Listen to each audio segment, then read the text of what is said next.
Hello friends and welcome to the Southern Mountain Kitchen. Today we're going to make meatball soup.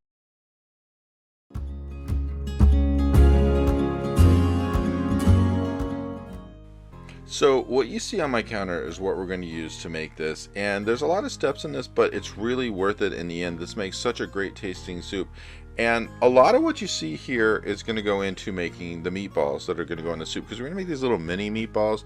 They're really easy to make, really easy to roll out. Just takes a few minutes to get that done, and then you work towards the soup. So really this is so worth the time and effort to make this, and it has such a great taste, and it's a crowd pleaser if you want to serve this for dinner, lunch, or whatever. So we're going to start with our meatballs first.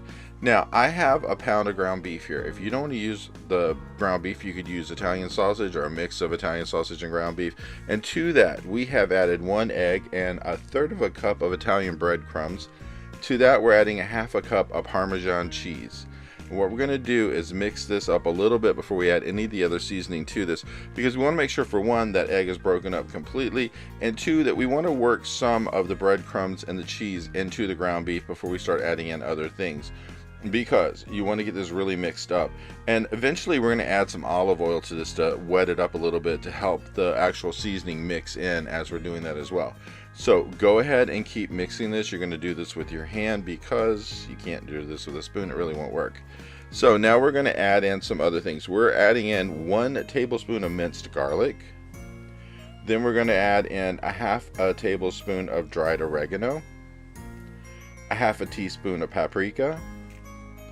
Then we're going to put in a pinch of black pepper and a pinch of salt. And then on top of this, we're going to drizzle anywhere from 3 to 4 tablespoons of olive oil. So mix it up a little bit. Then we're going to put the olive oil on top of it. And then we're just going to totally help this mix together, because the olive oil is going to wet this up quite a bit, but it's also going to make it all stick together. So once you get your olive oil on top of it, start working it with your hand again.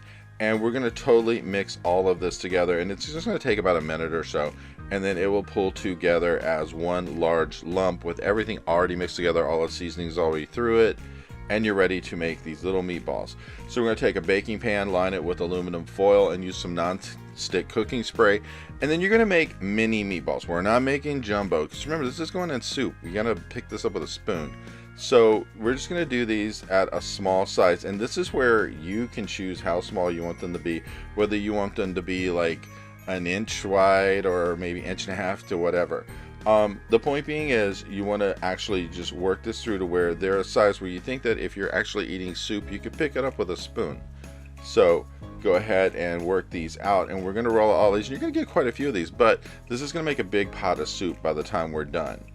Now, once these are all rolled out, we're going to put them in the oven. You could literally do this with just your broiler for about 8 minutes until they get brown on the outside, because we're not trying to cook them completely through, because once these go in the soup, they're going to continue to cook.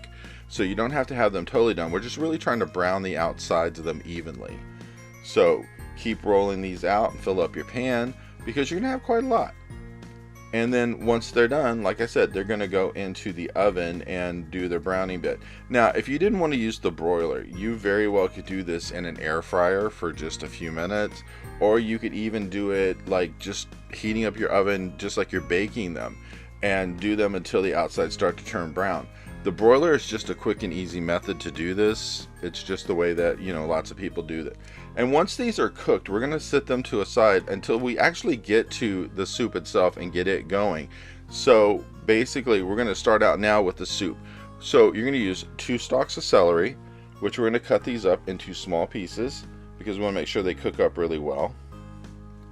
And then once that's done, we're going to take a small onion, and again, cut it into smaller pieces, because remember, this is going into soup. We don't want large chunks of this, because we want it to cook down a lot.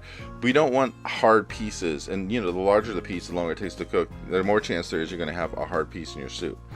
And then what I'm using here is some baby carrots. You do not have to do it. I have about 3/4 of a cup of these.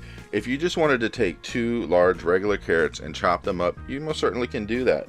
It's your choice, however you want to use this. This is the beauty of the whole thing. And to this we have 3/4 cup of pepper onion blend, which is a frozen thing that comes from your freezer section at the grocery store, which we're going to add to this. It's just cheaper and easier than cutting up bell peppers. If you wanted to put a whole bell pepper into this and just use straight up that way, you can. I'm just using the frozen. The other thing you saw sitting there was minced garlic, which there's like 1.5 tablespoons worth. So what we're going to do is we're going to start out in a Dutch oven or a large pot, and we're going to put in the pepper onion blend and some olive oil and get this going so that way it actually starts to thaw out a little bit.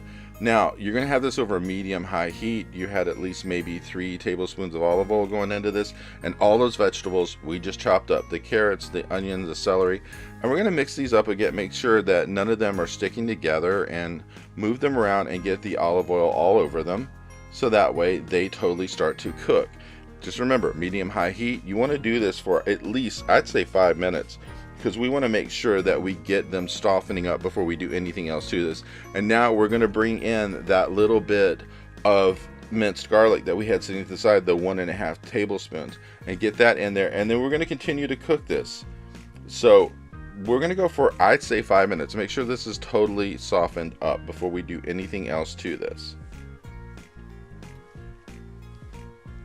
And keep moving stuff around in the pot. We want to make sure that, you know, there's nothing over top of something else that isn't getting cooked too. So the more you move it around, the better. Now you're going to add in about 1/4 of a teaspoon of red pepper flakes. And then to this, we are going to add 1 teaspoon of oregano. And then on top of that, 1/2 teaspoon of paprika. And then on top, last thing here is 1/2 teaspoon of salt and 1/2 teaspoon of pepper. And we're going to have that all in there before we add our tomatoes to this. So I have Italian tomato seasoned. So these are like diced tomatoes with an Italian flavoring, which has like oregano and other things in it. So we're using 2 cans of that. And we're going to get this into the pot completely. And then you're going to stir it up a little bit, because you want to make sure that all these things mix together, because we want to get them to a point where they really are all mixed, getting the flavor between everything all mixed in.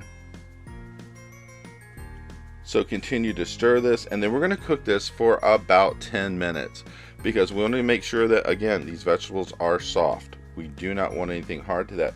And then we're going to come back and add more to it. So make sure that temperature is coming up in your pot or your Dutch oven.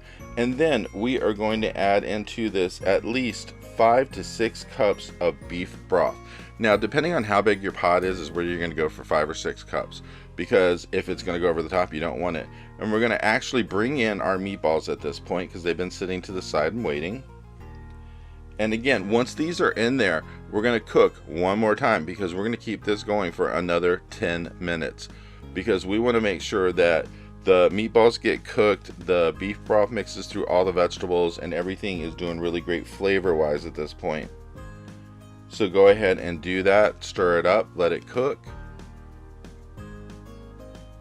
And then we're going to add in our pasta. Now here's the thing, you can use any kind of pasta. If you wanted shells or whatever, it really does not matter. You have a choice of what kind of pasta you want to use. So really, whichever you want to use, what's your favorite, go for it. Anyway, put the lid on it, cook it for that 10 minutes, and then we are going to open this back up, stir it up a little bit, and then we're going to add 1/4 of a cup of parsley over top of this, and then stir it in. Now, that's going to be the final thing we need to do to get this soup rolling here. So once you get your parsley on top, stir it in a little bit, and you are ready to serve this. And this has such a great taste, because it's Italian, but there's so many vegetables, there's meat in here. This is such a great thing, and you can serve it with bread or whatever, because at the end of the day, you have enough here for a great lunch. And that's the best thing about it, because you're going to serve quite a few people out of this one big pot, and it's such a great taste. And this is what mine looked like when it was done, and it had the best flavor, and I truly thought this was just an amazing meal to have. I hope you liked this video, and if you did, please like and subscribe. And if you get a chance, check out the new Southern Mountain Kitchen website, where you can see all of the different cookbooks that I have available, and there are links to purchase these at a discount from the publisher. So please, if you get a chance, check these out, and have a great day.